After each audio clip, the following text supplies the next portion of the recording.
Assalamu alaikum guys. Here we can check capacitor capacity with different kind of capacitors with the help of digital multimeter UT89X. Here we can start with the number 150 microfarad. Now you can see we touch the probe and it's charging by itself and it is okay, 50.66. Now we see second one, 20 microfarad. This is, you can see, while yellow is charging, it's 17.93. it is okay also.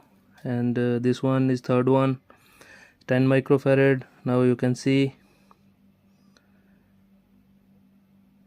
this is weak one and this is not good, only 5.28 248.